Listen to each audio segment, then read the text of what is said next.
Well, hi there. We're still going through the month of March, and this week I was lucky enough to have as one of my partners, Bridget Blevins from KQ2 here in town, and here to talk about her experience and share some thoughts. And Bridget, thanks for being a part of the program this year. I'm glad to be a part of it. Experience. Yeah, I'm glad you asked me to do this. It's definitely been an experience. Well, great. Well, tell us a little bit about your week so far and how that's going. Well, for me, I started off on Sunday, so the biggest thing for me at first was to just make a plan and get ready for the week. So I started off by figuring out, what I was going to spend my money on and how I was going to make that last through the week. So I kind of looked at ideas of what I could make with the foods that I was going to purchase. And so when I went to the grocery store, I spent probably 45 minutes more than I would normally spend at the grocery store. Just really, I'd pick something up and then I'd put it back. I don't necessarily need that. What about this? And so as I made my way through, I just really had to look at what did I need for the week, not what did I really want for the week. So it was a much different experience at the grocery store even. Oh, it's interesting. And as the week's gone on, you started on Sunday. Mm-hmm. How you doing so far? You've got a couple of days left. I have a couple of days left, and I still do have some food items left. It's getting a little scarce. I'm down to several pieces of bread, a little bit of milk, and but I have made recipes that have a little bit of longevity to them. I made a couple of pasta dishes, and they've lasted me a couple of days, and I still have some left over for the next couple of days.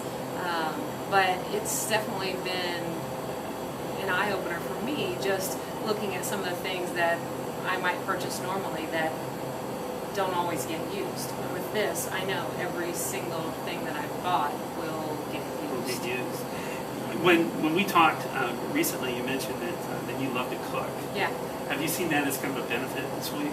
That's been a huge benefit for me. Huge, because I get creative anyway during the week, and I'm budget conscious already. Sure. But like I said, I'll buy things. Okay, well I got the pasta, and I've got the sauce, and I've got this, and that doesn't sound good tonight. Let's just go grab something somewhere else. Yeah. And that's the difference between what I have now and what I may normally do. I'm not going to completely change my routine. I still am making meals, taking my lunch to work, and that kind of thing.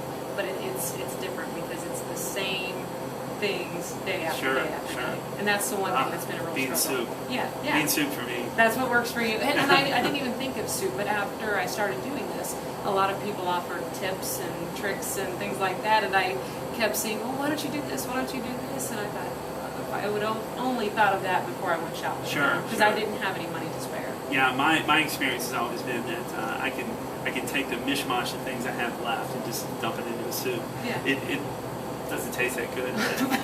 It goes a long it's way. protein, and it's Yeah. it's all the things that are in there. And I'm not a very good cook, so that's really the reason why it probably doesn't taste very good. It makes it more of a challenge. Yeah, it makes it interesting. Yeah. It's a Dave meal. There's no doubt about it. It's serving anybody else. Now, not too long ago, you were over here at Harvest House on one of our real busy days, and you had the chance to see probably 300 or 400 clients come through during a behind the boxes experience with media members, and kind of knowing how the food stamp program, every so often when the farm bill comes up or there's a big election cycle, it gets kicked around a little bit. It certainly has this year, and you hear folks that really defend the program, and then you hear folks that say our safety net is a hammock. Taking your experience and connecting with our clients that day you're here at Harvest House, and your experience this week, what's your thoughts? What can you offer up somebody who might be trying to make up their mind out there about the program? Well, I know that when I was here that day, and maybe even before, I probably would have my own opinions about the food stamp program.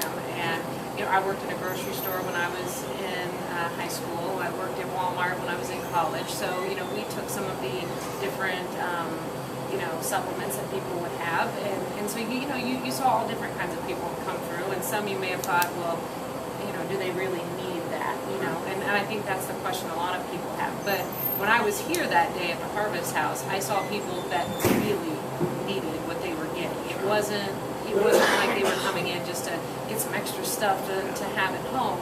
A lot of them had disabilities, even just getting through here, they needed help to get through the process of just getting the foods.